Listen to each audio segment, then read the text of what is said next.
The member for Mayo. Thank you, Madam Deputy Speaker. Marine parks are a critical national resource, not just for conservation purposes, but also for the sustainability of fishing stocks. Australia's pre-existing network of Commonwealth marine parks strikes a good balance between the sometimes conflicting goals of environmental conservation, fishing rights and mining. My electorate of Mayo fronts some of the most prime marine real estate in Australia. Ecotourism and fishing contribute significantly to our regional economy, from dolphin and sea tours to fishing charters.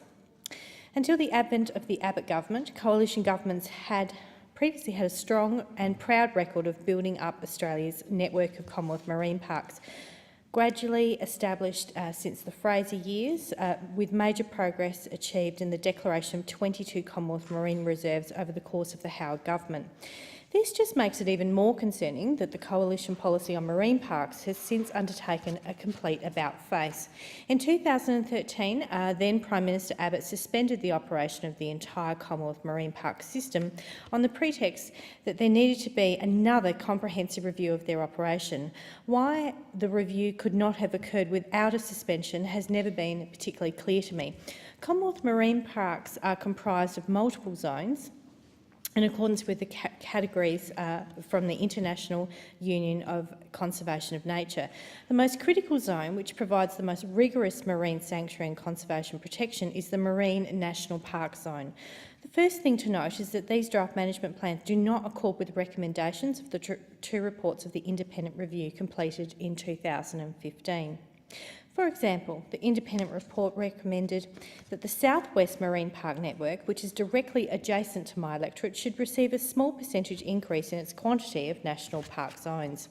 However, the draft management plan seeks instead to reduce the national park zones by an incredible 40%. Indeed, across the entire Commonwealth marine park system, the Coalition's draft plans seek to reduce the national parks zones by 40 million hectares.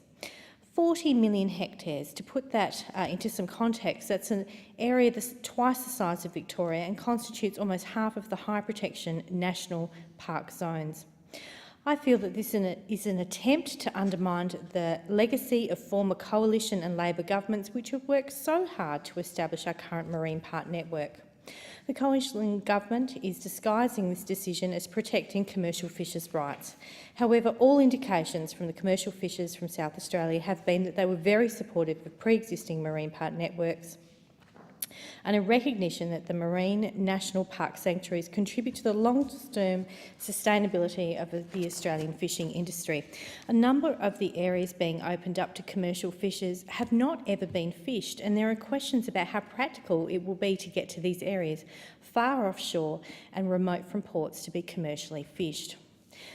So no, even a cursory look at Coalition's draft plans indicate that this is not a story about fishing, but a story about offshore mining interests. In short, big oil. NXT understands that Australia's large oil and gas reserves are a national economic resource, and our intention is not to stop safe and legitimate mining activity. However, we also recognise that there are areas of high conservation value that need protection, and that there are areas where it is unsafe to drill without a risk of a catastrophe. For example, NXT, we have been very vocal in our opposition to the deep-sea oil drilling in the Great Australian Bight, where independent modelling from the Wilderness Society indicated that a major oil spill could even spread across our coast as far along the north coast of Tasmania and out to New Zealand to the east and to Esperance in the west. The government's draft plans are also based on a flawed process. From questions raised by the Nick Xenophon Team and Senate estimates, we learned that over 54,000 submissions were made to this statutory consultation process conducted by Parks Australia in September and October 2016.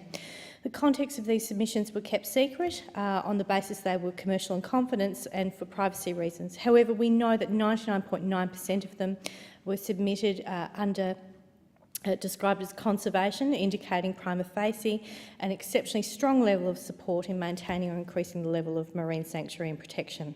So we understand that the consultation process on the marine park management plans must still run its course. However, we reserve our position on the final management plans. It is fair to say we have grave concerns on the draft management plans that have been circulated, and so we reserve our position and remain deeply concerned.